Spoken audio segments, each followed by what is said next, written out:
Olá, meus queridos irmãos e irmãs, graça e paz da parte do nosso Senhor e Salvador Jesus Cristo. Estamos chegando com mais uma oração da noite, ao final de mais um dia.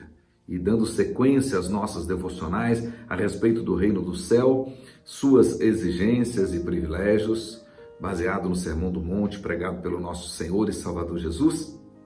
Hoje eu quero dar sequência, deixando com os irmãos, capítulo 5 de Mateus, versículo 48. E diz assim a palavra de Deus: portanto, sede vós perfeitos, porque perfeito é o vosso Pai Celeste.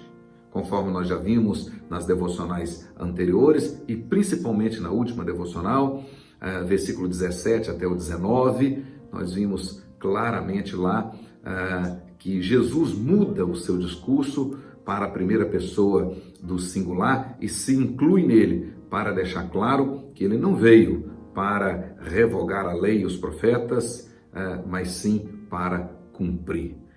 De fato, já corria naquela época alguns boatos a respeito da autoridade de Jesus e muitas pessoas já começavam a questionar se a autoridade de Jesus era maior do que a autoridade de Moisés, se a intenção de Jesus era abolir o que Moisés tinha ordenado, se Jesus veio para desmentir Moisés ou se ele veio para ratificar o que Moisés tinha ordenado.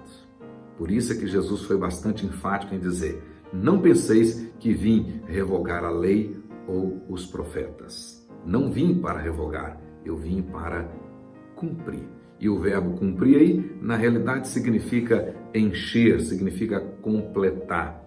E é isto que Jesus realmente veio fazer, veio completar a lei e a maioria das profecias. Ele era o alvo de todas as escrituras do Velho Testamento. Todas as escrituras do Velho Testamento apontavam para Jesus. Ele veio para dar sentido completo.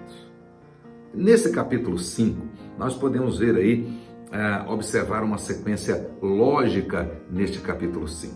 Jesus inicia o seu sermão até o versículo 12, deixando claro a respeito do caráter, do ser, o que o cristão tem que ser por dentro, no seu interior. A preocupação de Jesus é com o caráter dele, bem formado no caráter do cristão.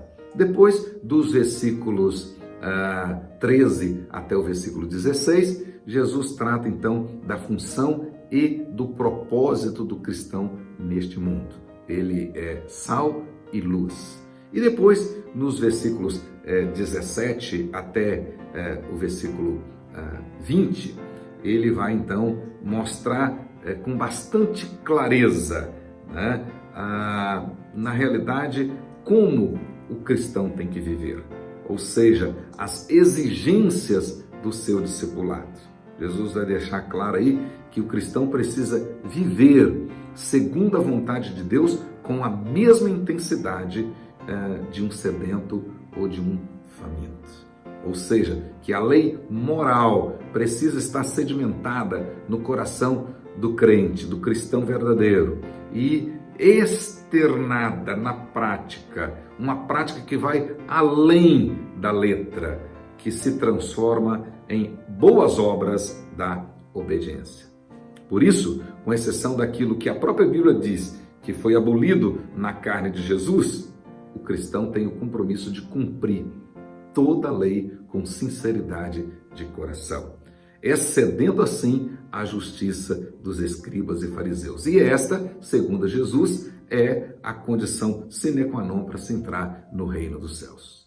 Agora, Jesus começa então uma nova sessão, que vai aqui do versículo 21 até o versículo 48, encerrando então a primeira parte, o capítulo 5. Dos versículos 21 até o versículo 48, nós podemos ver três objetivos bem claros aqui de Jesus. O primeiro deles é, mais uma vez, deixar claro que ele não veio desmentir Moisés ou abolir a lei. Absolutamente não. Segundo, ele veio ensinar que o cumprimento da lei é mais profundo do que uma simples conformidade exterior. E desta maneira, Jesus então aqui vai criticar explicitamente os escribas e fariseus por causa da hipocrisia e o legalismo deles. E vai deixar claro que as atitudes por trás dos atos é que de fato interessam. E terceiro, Jesus vai ressaltar as exigências do seu discipulado, ou seja, santidade interior e justiça exterior, muito além dos escribas e fariseus.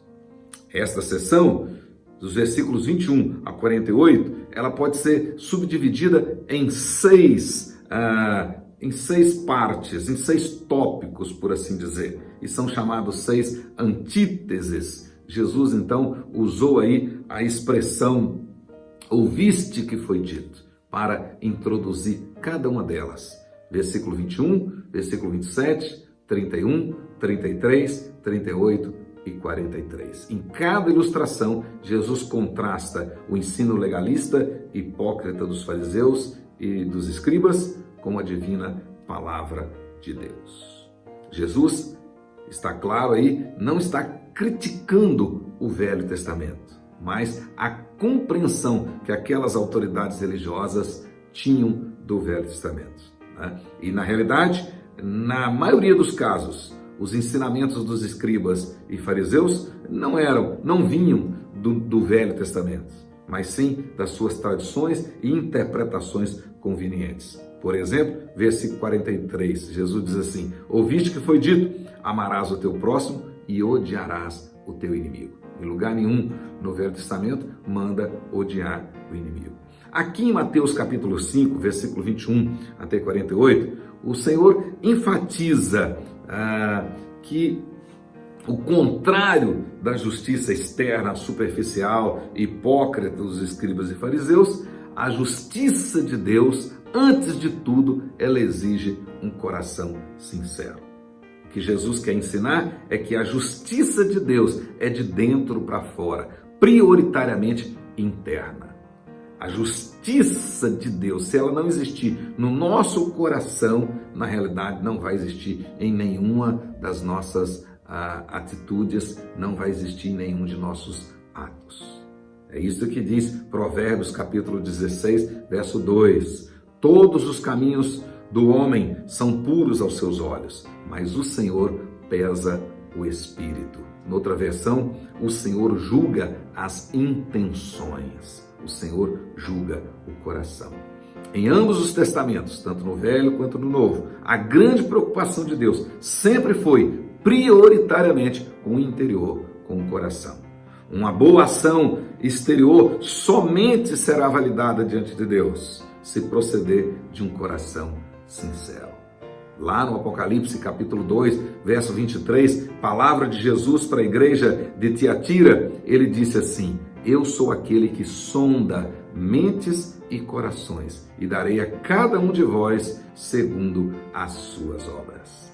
Nessa sessão, então, Jesus vai tratar de alguns tópicos muito interessantes. Por exemplo, o assassinato, o pecado sexual, o divórcio, o testemunho verdadeiro, a retaliação e o amor ao próximo. No entanto, em todos eles, ele vai deixar claro que o princípio básico é a justiça que procede do coração. E isso tem que existir em todas as nossas atitudes. As duas primeiras ilustrações se referem ao homicídio e ao adultério, ou seja, o 6º e o 7º mandamentos. E nós estudaremos isso então na próxima devocional. Que Deus te abençoe, fique conosco. Na próxima oportunidade seguiremos os nossos estudos. Uma boa noite e que a graça do Senhor seja com você e com toda a sua família.